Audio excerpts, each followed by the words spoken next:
Here in the Cedar Hill Cemetery in Corydon lie two men who were witnesses of some amazing pieces of American history. William Bean and John Mitchell were musicians in the 23rd Indiana Infantry during the Civil War. The 23rd Infantry saw many battles, marching with Ulysses S. Grant down the Mississippi, the siege at Vicksburg, Sherman's march to the sea, and the siege of Richmond, liberating many enslaved people along the way.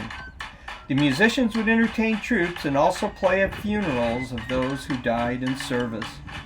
But one true and amazing story of the 23rd Indiana would give it a place in history that is unique.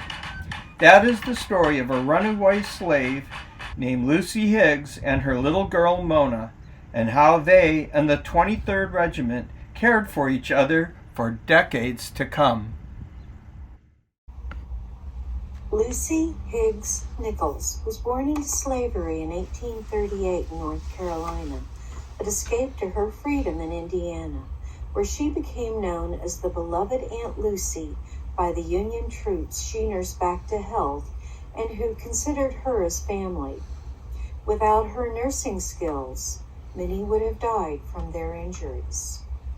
In late June 1862, Lucy, her husband, and her daughter Mona, along with other slaves, escaped from Gray's Creek, Tennessee, crossing the Hatchie River to the safety of the camp of the Indiana 23rd Volunteer Regiment, which was encamped in Bolivar, Tennessee, almost 30 miles away. Her husband enlisted in the Union Army, but died shortly afterwards, leaving Lucy a widow. Their former master pursued Lucy and Mona, hoping to recover what he considered his property.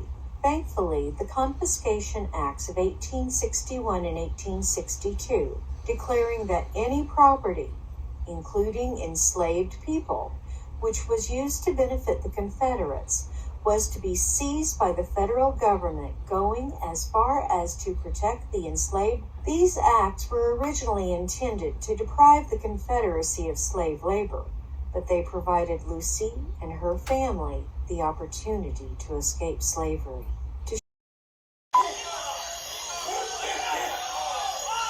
Moon wasn't out the night we run away, but all I kept thinking was they gonna find us and we gonna be in for a beating. Maybe they kill us or send me or Calvin away. Maybe they take my baby. Time we got to the Union camps, I couldn't hardly breathe. I was so scared and tears was running down my face. Sure enough, 2 days later, Master Tears showed up at camp. They's my property. Here, give 'em back now. That didn't sit so well with the Union men. They ain't nobody's property no more, Union fellas say. They's under the protection of the United States of America.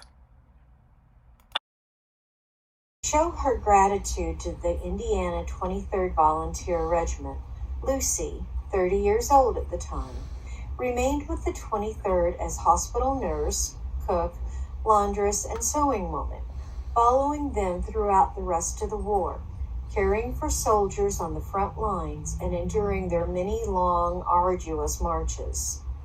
Major Shadrach Hooper of the 23rd reported her joining their regiment and described her character as someone having integrity, honesty, intelligence, always smiling, cheerful and kind, a willing washerwoman, seamstress, nurse, cook, and singer, as well as a rattling good forager. Her knowledge of herbs provided the soldiers with needed medicines.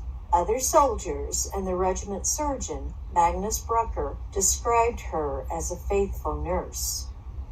I'm Shadrach Hooper, Indiana 23rd Infantry Volunteers. I don't exactly remember when Lucy and her family came to the camp, late spring or summer of 1862. Right away, the chief surgeon Magnus Brucker saw she was good with the wounded, not at all afraid of blood. So we had her assigned to the hospital as a nurse. Just her being with the sick and wounded seemed to calm them. She'd lay her hand on their shoulder or change someone's dressings with the gentlest touch.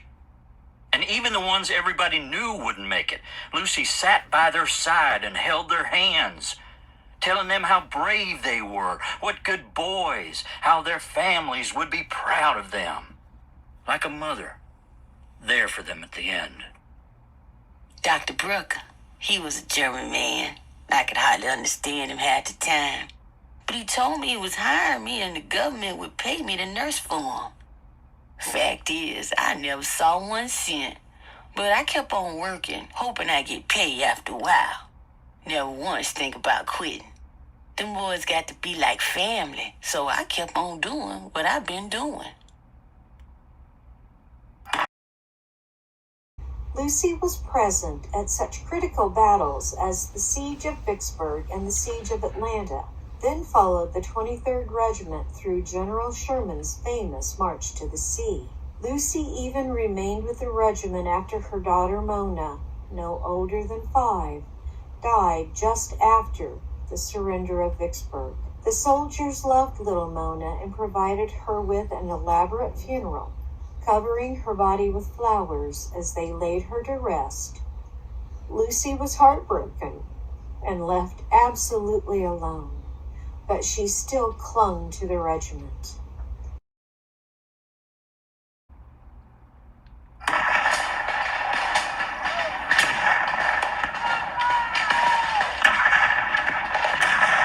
I try not to think much about Vicksburg. It was as close to hell as any of us had ever been. Fierce beyond fierce. Seemed like it would never end. But all those bad memories turn inside out whenever I think of Lucy's little girl. Her name was Mona. That child was bright as a ray of sunshine, always laughing and giggling.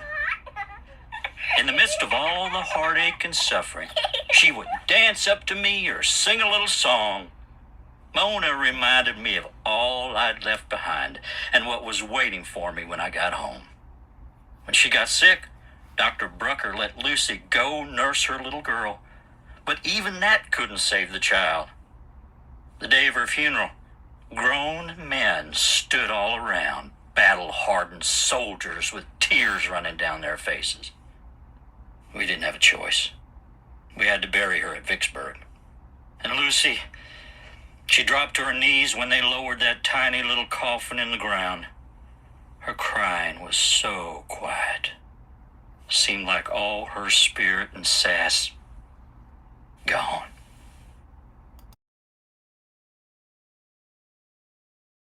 After the war, Lucy followed the 23rd Regiment to Washington, D.C., marching with them as part of the Grand Review of the Federal Armies. When the regiment was mustered out of service, the men invited her to return with them to New Albany, Indiana, where she lived as a free citizen in the community, employed by families of several of the officers from the regiment, and later married John Nichols. Lucy maintained contact with her fellow members of the 23rd Regiment, attending all the regimental reunions and marching in each Memorial Day parade.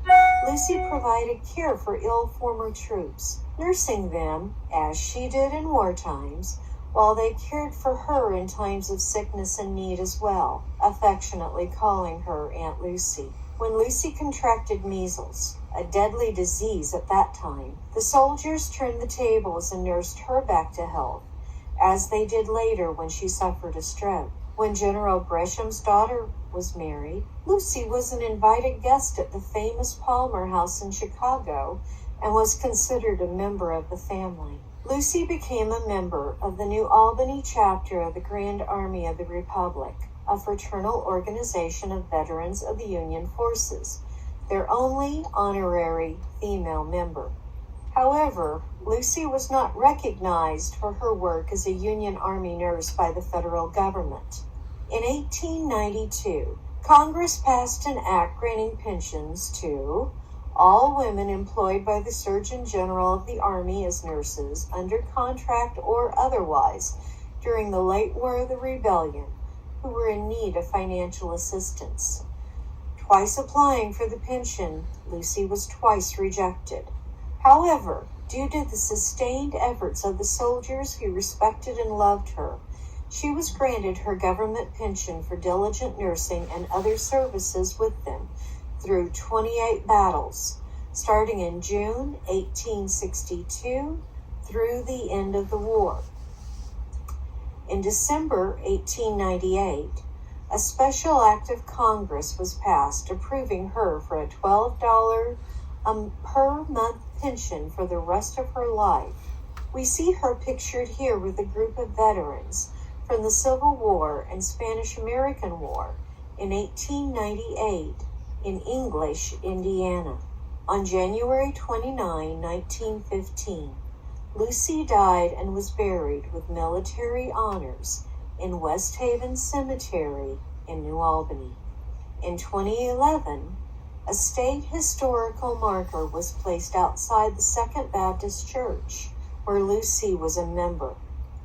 On July 3, 2019, a statue joined the markers, standing as a testament to her valor. Lucy Higgs Nichols escaped slavery, risked her life on the front line serving as a nurse, and then had to fight for her right for compensation for her